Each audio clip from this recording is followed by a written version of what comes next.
नमस्कार दोस्तों, welcome to plants news. आप जानते ही हो कि प्रधानमंत्री नरेंद्र मोदी जी गए हैं 5 देशों को विजिट करने के लिए। और खैर हम दूसरा वीडियो बनाएंगे ज़रूर कि क्या बातें हुई।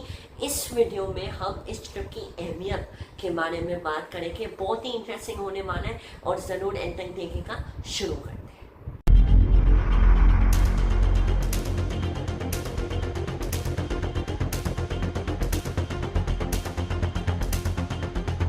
पहले तो ये जो 5 देश थे, ट्रिनिडाड टोबैगो, घाना, नमीबिया, अर्जेंटीना और ब्राज़ील, ये ऐसे देश हैं जो वेस्टर्न पावर्स ओवरलुक करते हैं। These are Latin American countries, these are Caribbean countries, these are African countries, और वेस्टर्न पावर्स इन्हें ओवरलुक करते हैं। ये सोचते हैं कि अरे ये तो हमारे साथ ही आएंगे, तो अगर हम थोड़ा इन्वेस्ट करेंगे, मिलिट्री सपोर्ट दे देंगे, फाइनेंशियल एड दे देंगे, तो ये हमारे साथ जुड़ जाएंगे।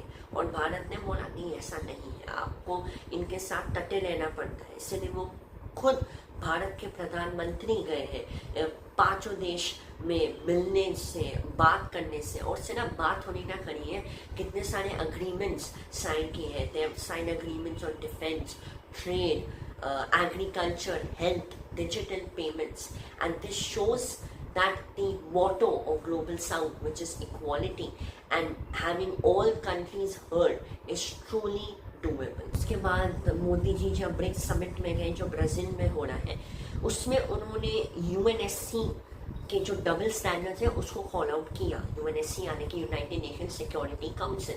लेकिन ऐसा क्यों? खैर, जो अभी अपकमिंग यूएनएससी की जो कॉन्फ्रेंस है उसका प्रेसिडेंट पाकिस्तान होने वाला है। जी हाँ, पाकिस्तान। और हम सबको पता ही है, पाकिस्तान ऐसा देश है जिसने टेररिस्ट ग्रुप्स को सपोर्ट किया है, टेररिज्म को सपोर्ट किया है। और आप उसी की एक यूनाइटेड नेशन सिक्योरिटी काउंसिल का प्रेसिडेंट बना रहे हो, ये तो गलत बात हुई। एंड मोदी जी ने कहा भारत नहीं, इसको ये गलत है, ग्लोबल साउथ भी इसके खिलाफ है।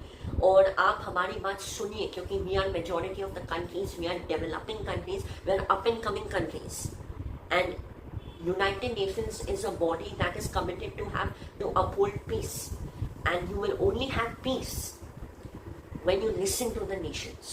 And that is why it is important that we understand why PM Modi and India are so keen on uniting the Global South, because we all know the potential of Global South, and with these frequent meetings that potential is slowly turning into soft power.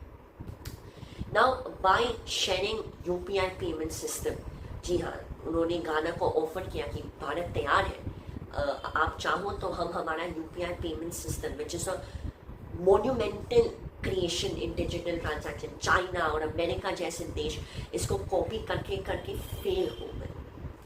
And Bharat ने बोला घाना को कि हम तैयार हैं आपसे share करने के लिए। इसका मतलब है भारत प्रैक्टिकल सोल्यूशंस दे रहा है, and it is turning out to be reliable partner. जो वेस्टर्न पावर्स है, मैं ये नहीं कह रहा कि कभी भी प्रैक्टिकल सोल्यूशन नहीं देते, but mostly they are more of theoretical. हम तुम्हारे देश में इन्वेस्ट करेंगे, या हम 2 साल के बाद तुम्हें एड देंगे, वैसे वो थियोरेटिकल सोल्यूशन है। भारत ने कर दिखाया, उन्होंने बोला हम तुम्हें UPI देंगे, हम हमारे नेचुरल ट्रेडिशनल मेडिसिन शेयर करेंगे तुम्हारे साथ, और ऑपोजिट रिटर्न में we need something same and your support, and the countries are okay to do that, because it is time the world changes.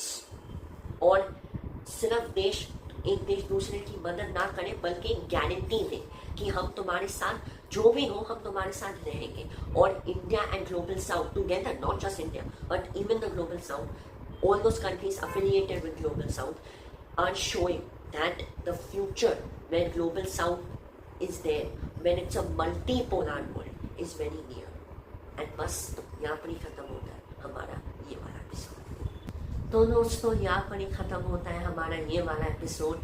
कैसा लगा ज़रूर कमेंट्स में बताइएगा। चैनल को सब्सक्राइब कीजिए, इस वीडियो को लाइक करिए, शेयर करिए, ताकि दूसरों को भी ये न्यूज़ पता चले। And it helps me, motivates me to make such videos for you.